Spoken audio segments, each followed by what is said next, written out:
Hello, everyone, and welcome to the Learn to Love podcast, your guide to everything love, sex, intimacy, and relationships.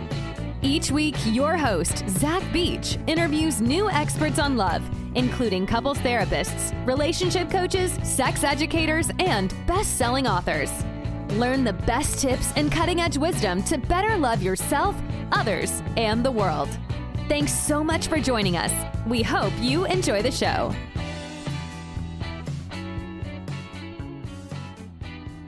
Welcome to the Learn to Love podcast, everyone. I am your host, Zach Beach, and I'm here with the incredible author, Juan Lee. Hello, Juan, and welcome to the show. Hello, Zach. How are you today? I'm well, and I'm excited, and today we are going to be talking about making love simple.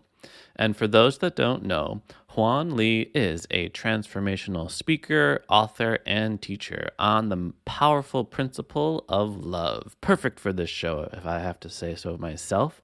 And for over 30 years, he has studied organized religion to find the elements that unite humanity and share this message with those who need it.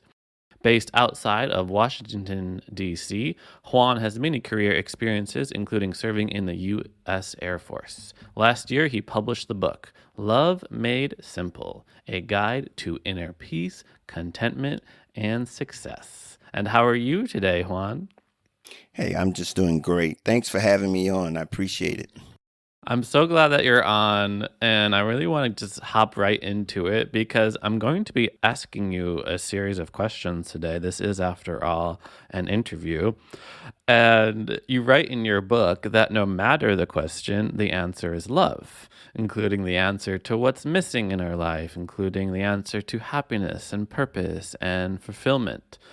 So love means a lot of different things to different people. So when you say no matter the question, the answer is love, what does love mean to you? The short answer to that is that love, the system for success in life.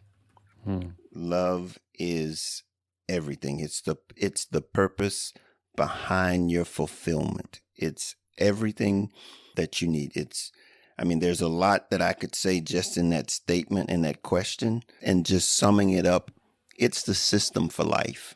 If we can understand how love works, it fills every void, every situation, every circumstance in your life.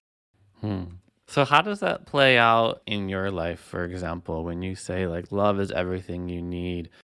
Have you found and felt that by bringing more love into your life, it just fills in all the gaps? And this is one of the things that you have to realize about love. Love is the system that we are intended to use to be able to live this life, to have this life experience. Everything in life has a process. Everything in life has a way that it works. And we're no different. And what that is for humans, for humanity, it's love. It's the love for humanity is that makes humanity work. It's what makes each and every one of us who we are and being able to fulfill what it is that we have to accomplish and meet fulfill that need that we have in life. And that's what it's all about. So it's all about understanding why love is important, what life is all about, to be honest with you. It gives you the definitions of what love really, what role it plays in our lives. So I wholeheartedly agree with you. And I'm curious, what brought you to this conclusion? Like, what on your path brought you on this discovery of love? You've lived many lives, many different careers, and now you've devoted yourself to spreading this message. So what were some really big turning points that brought you to this truth? I guess I'll tell you a little bit of the story. I joined the military right out of high school, and that was as a result of my experience in school. I had an undiagnosed learning disability. I still do. I mean, it's diagnosed now, but at that time when I was in high school, it wasn't diagnosed. Mm-hmm. And so I was really frustrated. I went through life not measuring up, going through school not measuring up, having very low self-esteem, and not knowing which way to go. I was just afraid of life. I mean, I had no idea as to where to turn, which way to go. I was looking for directions and there was no answers. Mm-hmm. And so I'd always been a part of religion. I grew up in the church and things like that. And that just made things even more confusing for me because there was no answers there. I mean, it was this abstractness and there was nothing firm, nothing that I could put my hands on. Mm-hmm. So my only options that I had at the time, I felt, was to go into the military. Mm-hmm. And when I went into the military, a lot of the things that I had heard about in religion became clear to me because I had gone into an organization where people came from all walks of life and they all came together for one mission. And that mission was for national defense. Mm-hmm. And I began to see the application of love and effect because everybody had to have the same attitude towards that same mission. Even though we all had different jobs, different responsibilities, it was where you saw, because we all had that commonality of our nation's defense, it was the thing that drove us to do what was ever necessary to defend this country. And so it was that love for the country that I began to see what love really looks like and what it cost, to be honest with you. It's not free. It's cost you something to be able to love because it's a sacrifice. That's probably one of the bigger things that I had to realize is that to love something means that you're going to give something. Mm-hmm. That's what it means. It's the act of giving is what love is. And so it was the actions behind what the feeling was.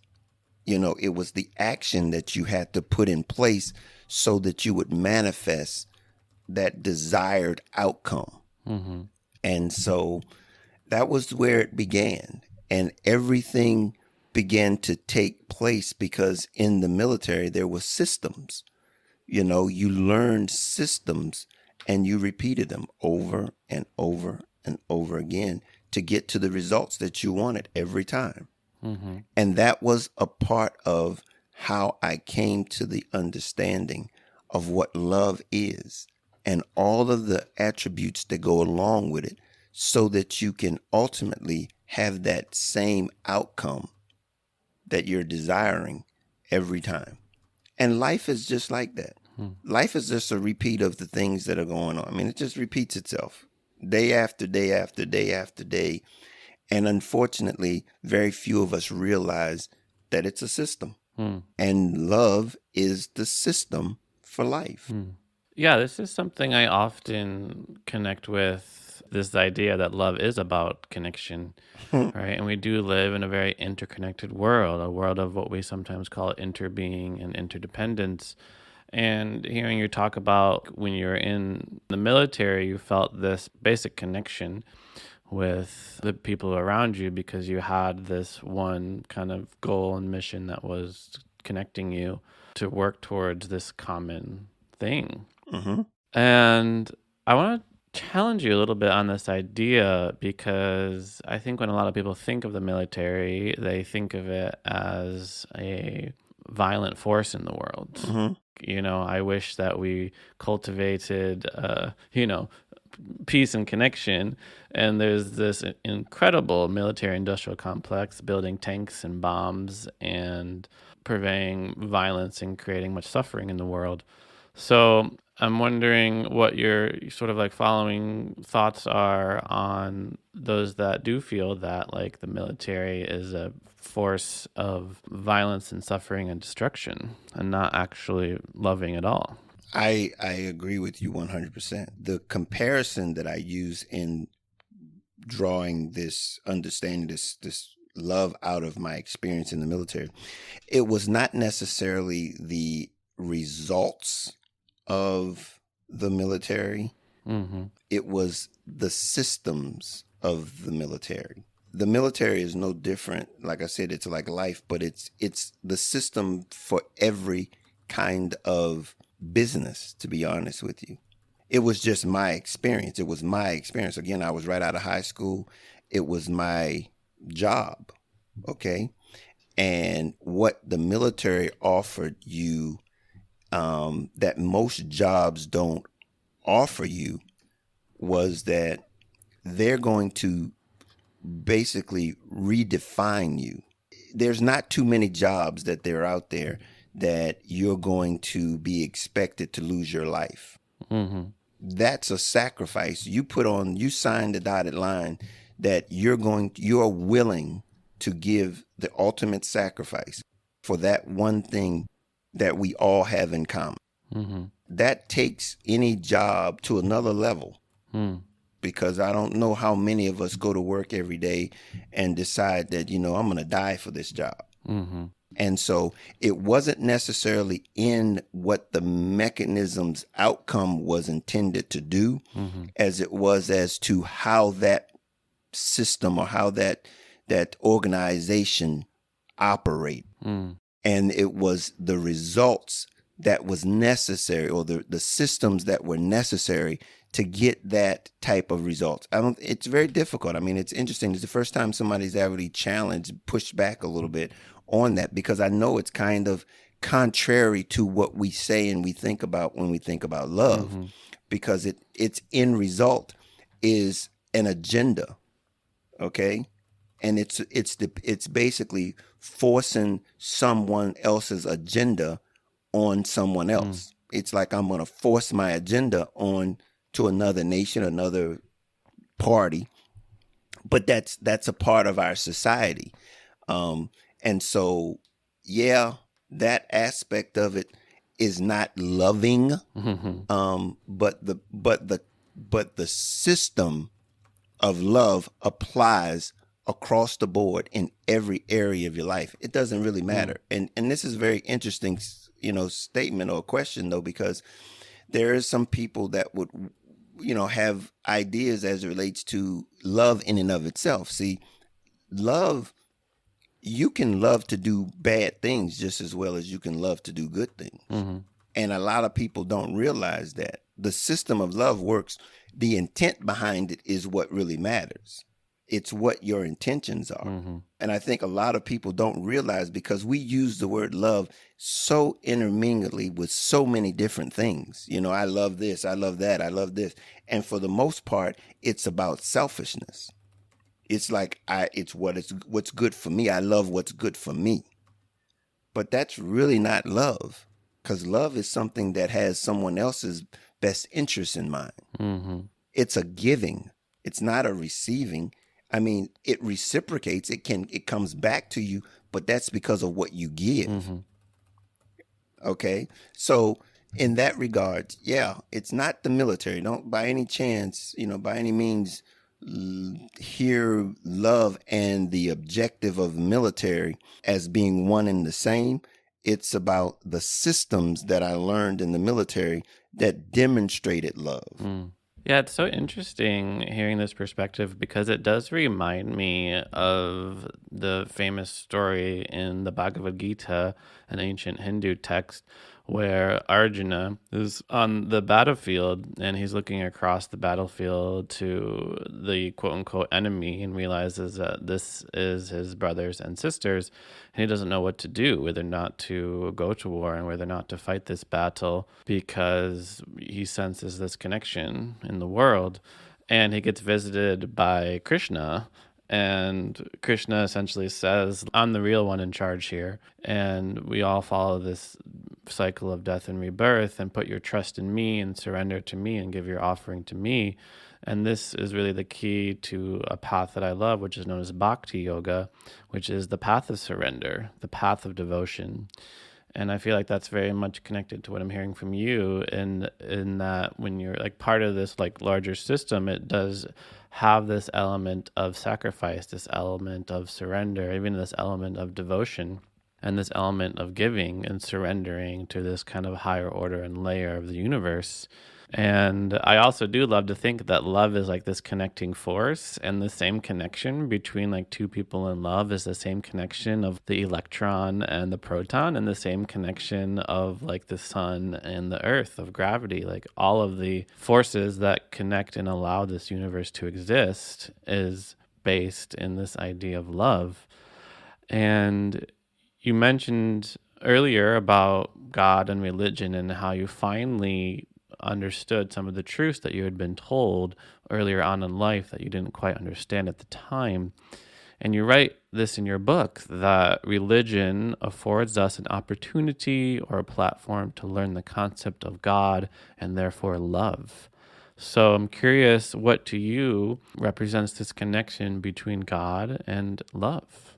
Well, see, that's the very interesting thing about it, because it's just that it's a guide to love.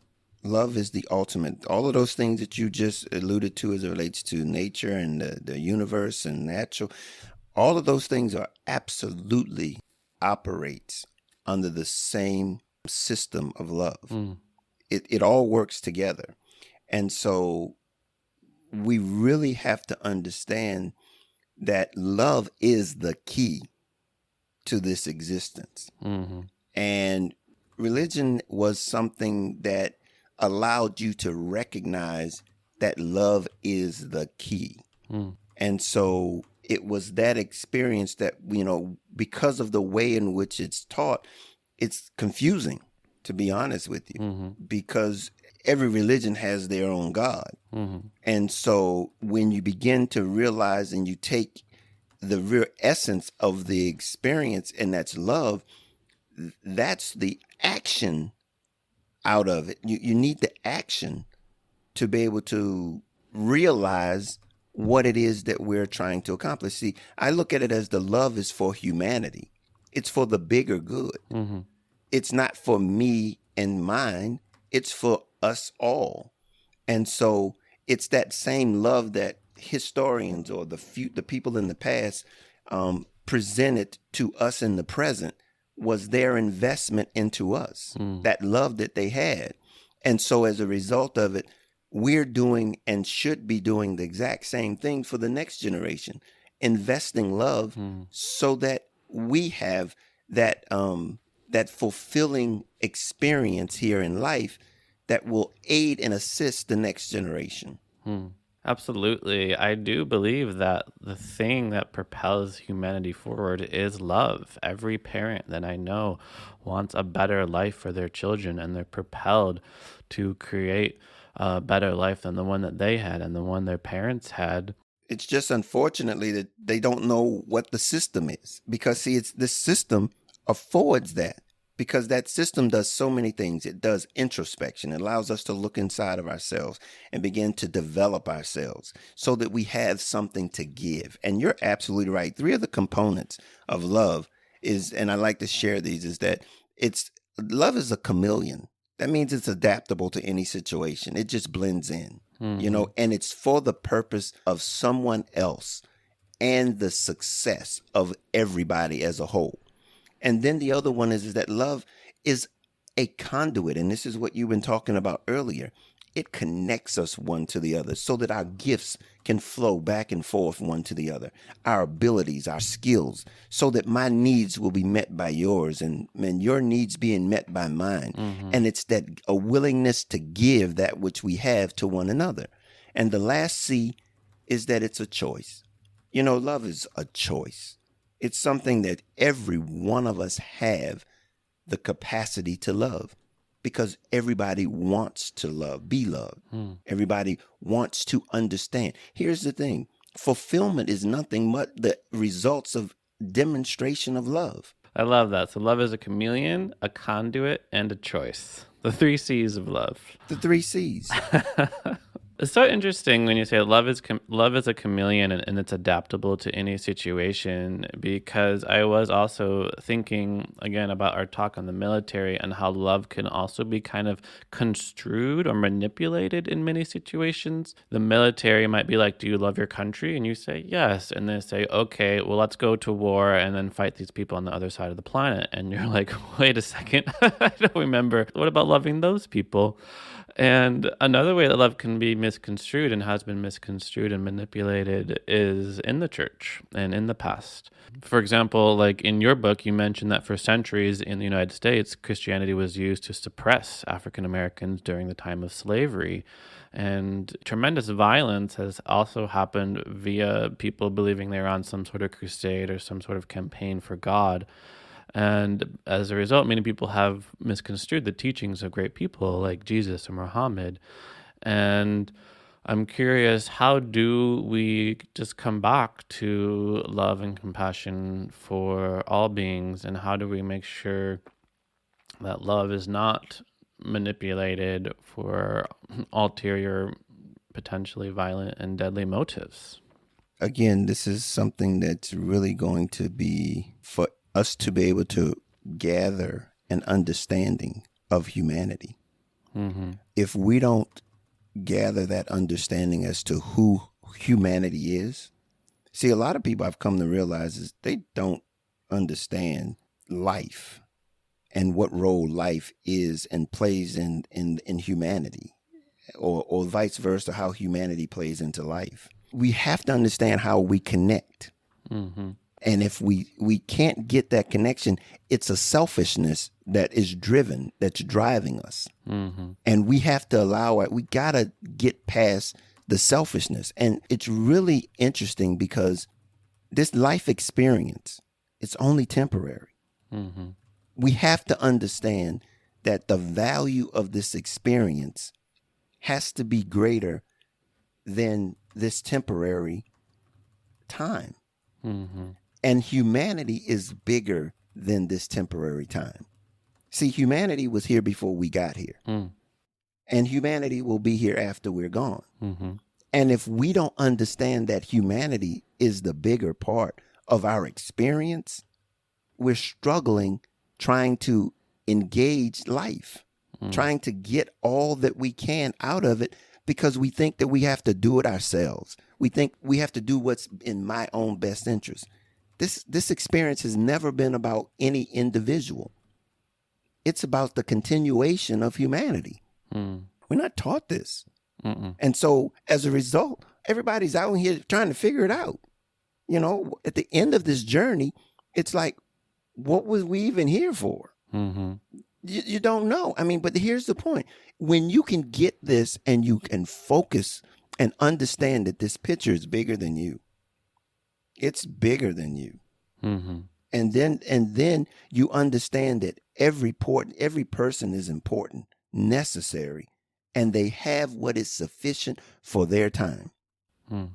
It's necessary for us to gather this for everybody's benefit.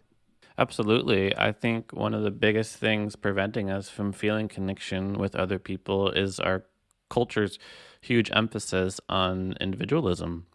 As you mentioned, you said that we have to get past the selfishness, and this is selfishness that's been deeply ingrained in us since we were young, that, you know, we're an individual and we have to meet our own needs, and we're not encouraged to be compassionate to other beings or to think about the larger picture or to think about the larger humanity that we are serving. And it's absolutely right. I mean, it's essential to understanding what life is. How many people have you run across or experienced that, you know, all their first thing that comes up, I'm trying to figure out life. Mm-hmm.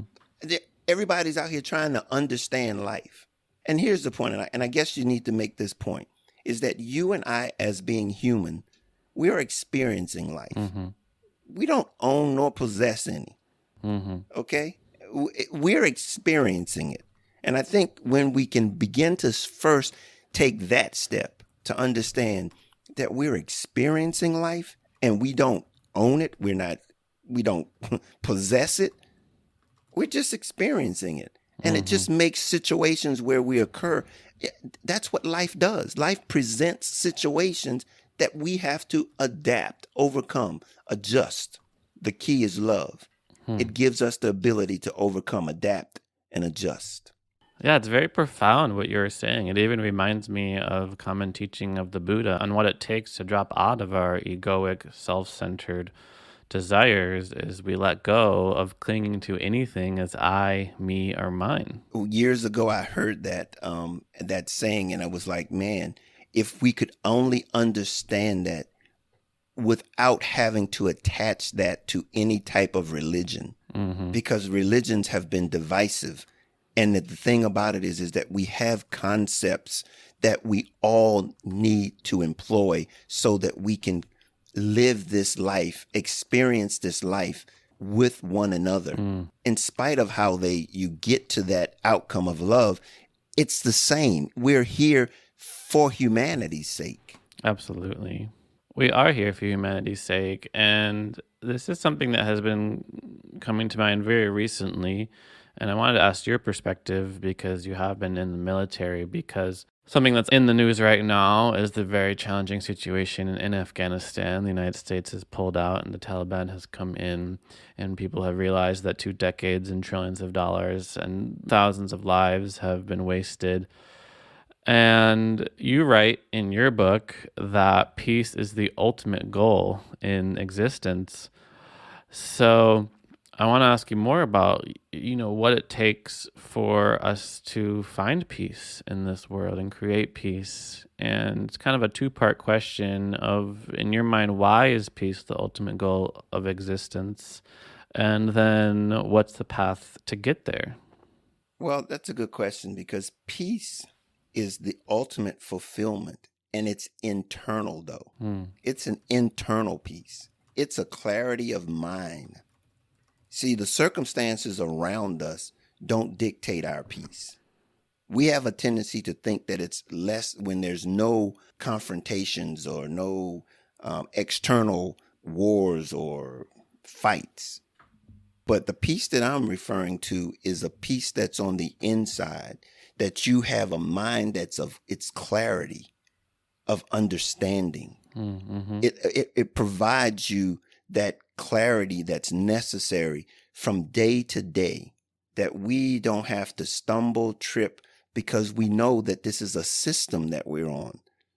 Things are going to happen. The days are going to change in the sense that what happens today is not going to be indicative of what happens tomorrow, but you know that cycle is coming. Okay? And so that peace is a place in a state of mind. And how do we do it? What do we do? We have to be able to decide that that's what we're after, that's more important than anything else, is that we maintain that state of mind. But you got to realize that selfishness is not going to be the way. It's not going to be. The way you get there is through love. That's that peace of mind that surpasses anybody's circumstances. That bad diagnosis, that situation, that circumstances that really, doesn't go in line with what we want. But how do we maintain that state of clarity, that peace, that state of mind that allows us to be able to weather whatever that high or low that we might be presented with? So true. I just want to repeat what I'm hearing from you, because it's just such a wonderful idea that peace is not outside of you, but is found within you. And selfishness won't get you there, but love will. Such a beautiful sentiment. That's it.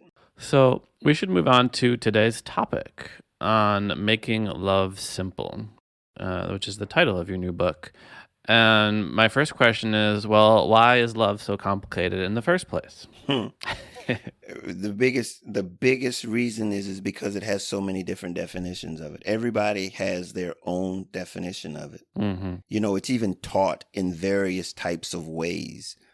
I grew up learning about love in church in the sense that God is love. And yet I couldn't put my head around it. I couldn't figure it out. I couldn't see it, because God is something that is abstract. Mm-hmm. But what comes to find out is that when we're able to understand the reality of what love is, then we can begin to make sense out of what life is about. Because to first understand love, you got to understand life. Mm-hmm. So what we need to do is to understand that love is universal. Mm. It's for everybody. It benefits us all. And it's not just for a select few. And that's where I think we have been led to understand that if you don't do it this way, then love is not, you don't have access to love, the love that is meant for life and not just for any one group of people. Absolutely. That to me is just the key to dropping out of our limited, selfish, egoic identities, is seeing the larger perspective, seeing ourselves as one humanity on one planet connected via one love. We aren't different races. We aren't different nationalities. We're one human race trying our best to survive on this small planet together. And it seems very easy to think like that, but it's amazing how we've indoctrinated ourselves to be more divisive in everything that we do. So we got to go to the next step. So this is why love can be really complicated. So what are the steps to making our love more simple? Well, here is the easiest and the very basic fundamentals is that love is, like we spoke before, it's a choice. You have to want to entertain the attitudes of love in your life experience. And love has a multitude of attitudes, a list of attitudes that you can employ so that you can get the results that benefits humanity and yourself. It doesn't exclude yourself, but you're a part of humanity. So the attitudes allow you the ability to demonstrate love, bring forth the actions of love. That's really the bolts of it, that love are attitudes. And they are the ones that look at presenting love to someone else. Yeah, I'd love to get deep into that idea of giving our love to someone else, because right now I feel like we have been talking rather abstractly about love being the connecting force of the universe, and we need to bring more of it into our lives. But I would love some concrete examples for our listeners, almost calls to action. When we say love is a choice, what are some examples of choices we can make today, tomorrow, for each other, for ourselves, in order to bring more love into the world? Well, here's the thing. Love is something that is the ability to be able to first do self-inspection. Okay? The first thing that love does is it's a sacrifice. And so when you're able to show someone else that you're willing to give of yourself for their benefit, that's love. Okay? And so it becomes more difficult because we think that we have to give something that is going to take something away from us. And that's not really it. See, you can only give what you have. And being able to give it implies that you have it to give. See, so many people don't want to give because they want to hoard it or hold it for themselves. But when you're really secure in who you are, and that's why the first part is that you have to develop yourself. You've got to be able to be secure in who you are to really be able to love. And what does that mean? You got to do some introspection. Begin to look into some things and say, okay, why does these things bother me? Why am I being moved by situations that are causing me to be less than love, to be able to present something less than that's lovely for someone else, that doesn't help someone else? I can go through any parts of my careers, and I've always wanted to be a team player. Again, that goes back to the military. We were one for all and all for one. It didn't matter what I did. It was that my part hooked up to someone else that made the big picture to be better, to make it clear. And so I always knew that what I had, it only was as good if somebody else needed it. And so that's what I do. I look to give what I have. And as much as you're willing to give what you have, you'll be able to get more than you can give by just giving what you have. Whenever the circumstances that you find yourself in, take yourself out of yourself and try to give what you have. Give it to somebody. If you have a situation that things don't look particularly well for you, take your focus off of yourself. Focus on someone else, because we'll be very quick to begin to go through a pity party for ourselves.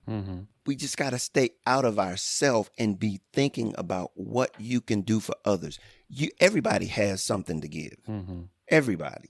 It doesn't matter. We can continue to develop who we are, having more to give, but it doesn't matter where you are in life. If there's something that is dragging you down, something that's pulling you down, take what you have and go give it to someone else. Absolutely. I resonate with so many of the things that you just said. And it's something that's come up before on the podcast too, is I talk to a lot of couples therapists, and they always say that keeping score in relationship doesn't work. If you have this scoreboard in your head that's like, oh, I did this, I've cleaned the dishes, I've washed the floor, I cleaned the house 5 times this week, so now my partner needs to do it. It doesn't work.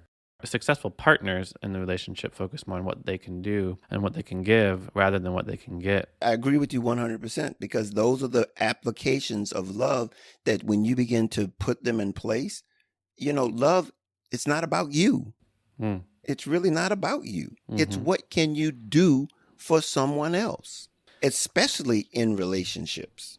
Absolutely. And that's the other funny thing is earlier you brought up in my mind this idea of the bhakti path, the path of surrender or devotion. And now I'm hearing from you what is sometimes referred to as the karmic path, or the seva path, the path of selfless service, the path of giving, the path of ultimate ego surrender, where you completely devote your life to be in the service of others. This is an attitude. That's an attitude. It's how you carry yourself from day to day. It's not something that happens once. It's who you are. It's the attitude that you operate under. I mean, we're going to have different situations, but the end result is, how can I give to someone else? Instead of looking at what can I get from someone else, it's about what can I add to that connection, that what can I give that makes that person better, whole, complete. Absolutely. And we have so many opportunities every single day to brighten somebody else's day. And love is that choice of deciding to commit to helping others. That's it. I mean, a lot of us don't even know we need help. We won't even acknowledge that we need help. And so can you imagine if you just arbitrarily just walked up to someone and gave them? I mean, how many times have you seen stories where it's just a kind person?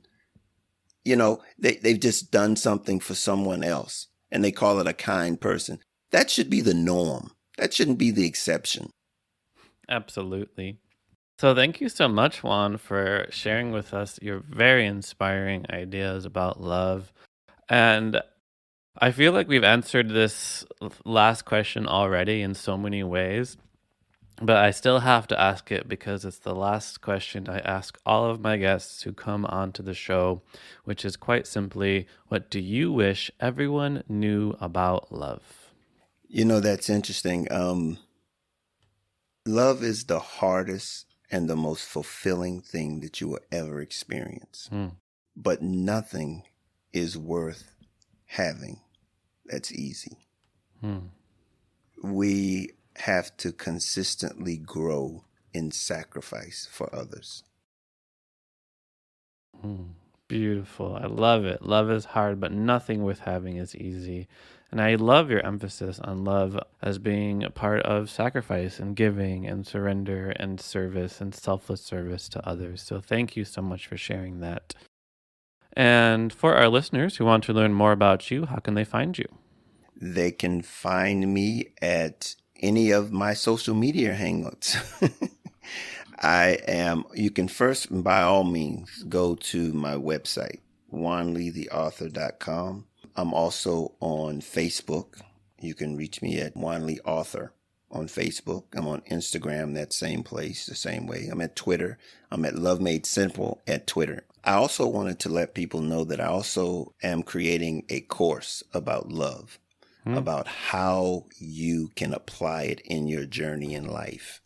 And so look out for that coming up soon, because the implementation is everything. It's the attitudes of love that we need to be able to put in place. And life changes with our perspective. You know, when we change our attitude, our life experiences change. Our perspective changes. Wonderful. So Love Made Simple is your new book. I encourage our listeners to check it out. And thank you again, Juan, for coming on to the show. And thank you, listeners, for listening to the show. We hope you remember that peace is not outside you, but within you. And selfishness won't get you there, but love will. Love is a chameleon, a conduit, and a choice to make every day an opportunity to brighten someone else's day, to be in the path of selfless service and giving and sacrifice and giving our love and compassion to others.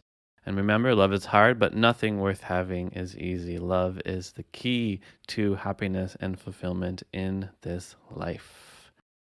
If you want to learn more about me, you can head to zachbeach.com and learn more about the show at theheartcenter.com. Thanks again, Juan. Thanks for having me. I really appreciate it.